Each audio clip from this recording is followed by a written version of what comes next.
Hello and welcome to SEO is Not That Hard.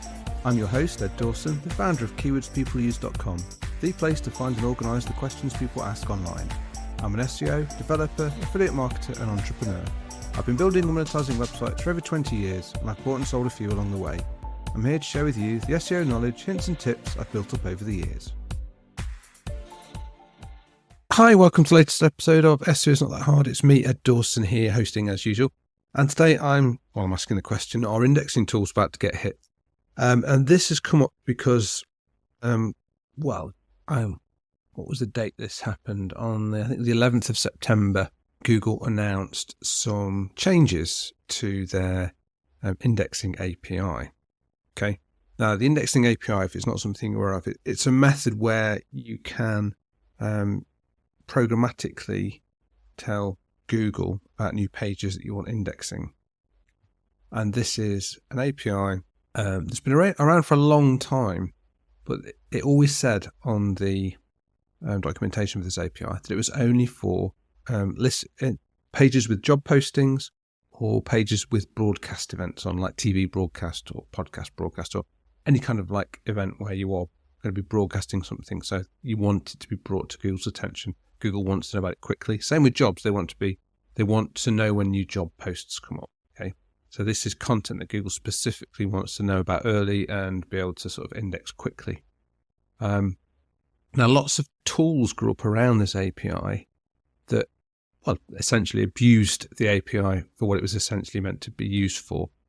They were using it to submit all sorts of pages for indexing and not just the ones that met the criteria of being a job posting or a broadcast event. Now, this people were finding they could use these tools and it would get pages indexed that weren't being indexed naturally. So the normal way that a page gets indexed is Google will crawl the web, crawl your site, and it will discover new pages as you create them. And there might be a bit of a time delay between a page being created and Google discovering that it exists. And then once it's discovered these pages exist, it still might not decide to index them for whatever reason. There's many reasons why Google might not decide to index a page straight away. And people were using the indexing API to circumvent this delay and try and sort of kick Google into indexing pages. And by all accounts, I think it worked in a lot of cases. The indexing tools themselves said they worked, and I saw some people say they worked in some cases, some people who had less luck with them. But clearly they were working for enough people that these tools, they were getting payment and having customers. Like I say, Google have now changed the API docs with a new red warning on them. And I'm just going to get the document up so I can read it out to you. So yeah, their new red warning says, all submissions through the indexing API undergo rigorous spam detection. Any attempts to abuse the indexing API, including the use of multiple accounts or other means to exceed usage quotas, may result in access being revoked. Learn more about our spam policies, and then a link off to their spam policies.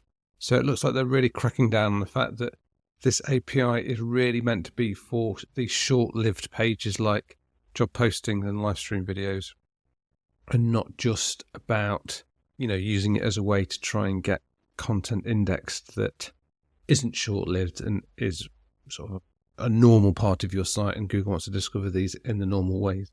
So it's going to be very interesting to see how many of these indexing tools that it affects, because there are other ways to get pages indexed, such as, linking to them.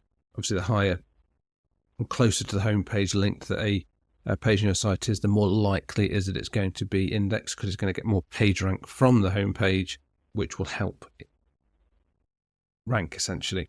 Now, you don't need to use an indexing service to get pages indexed. Generally, there are some sort of best practices you can follow to make it more likely that Google's going to index stuff for you. So in the first instance, if you're launching a new site, you've got launching a new domain, then strongly recommend that you verify ownership of it in Google Search Console. And then you can then say, as soon as you've registered it in Search Console, submit the homepage. Because you can submit within the Google Search Console, you can request pages to be indexed. And I think the limit's around about 20 pages a day. But if you're just starting a new site, then 20 pages should be fine to get you going. Okay, and it is a per day basis. So yeah, over a week you can just manually request pages to be indexed, and it generally works very quickly. So for example, just yesterday I created a new domain, put like a WordPress page site up on it with just a home page, and registered in Google Search Console. That the index page be homepage be indexed, and then within 2 hours I could do a site in URL lookup query in Google, and the page was showing. So the page was ranking in Google for its domain name.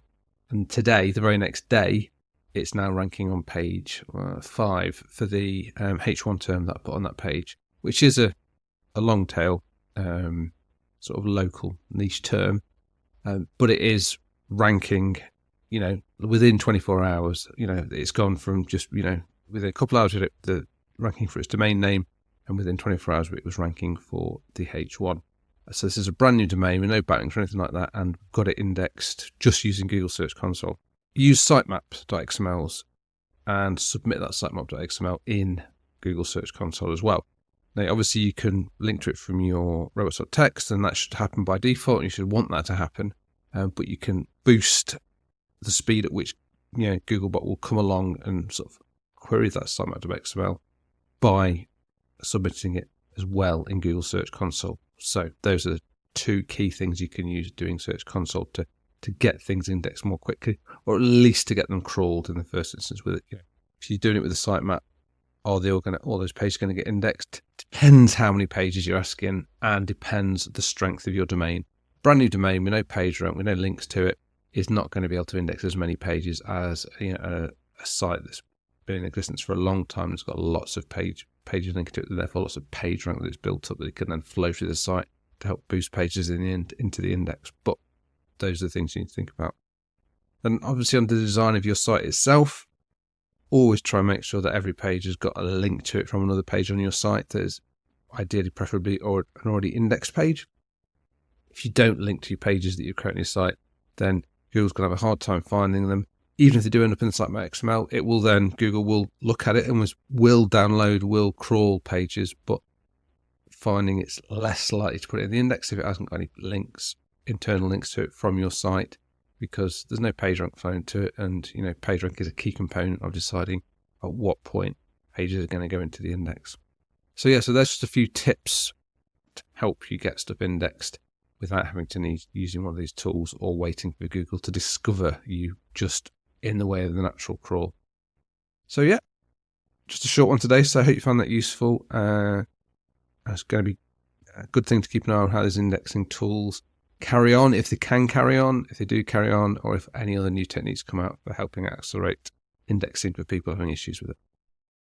Before I go, I just wanted to let you know that if you'd like a personal demo of our tools at Keywords People Use, that you can book a free, no obligation, one-on-one video call with me, where I'll show you how we can help you level up your content by finding and answering the questions your audience actually have. You can also ask me any SEO questions you have. You just need to go to keywordspeopleuse.com/demo, where you can pick a time and date that suits you for us to catch up. Once again, that's keywordspeopleuse.com/demo, and you can also find that link in the show notes of today's episode. Hope to chat with you soon. Thanks for being a listener. I really appreciate it. Please subscribe and share. It really helps. SEO is not that hard. It's brought to you by keywordspeopleuse.com, the place to find and organise the questions people ask online. See why thousands of people use us every day. Try it today for free at keywordspeopleuse.com. To get an instant hit of more SEO tips, then find the link to download a free copy of my 101 quick SEO tips in the show notes of today's episode. If you want to get in touch, have any questions, I'd love to hear from you. I'm at Channel5 on Twitter. Or you can email me at podcast@keywordspeopleuse.com. Bye for now, and see you in the next episode of SEO is Not That Hard.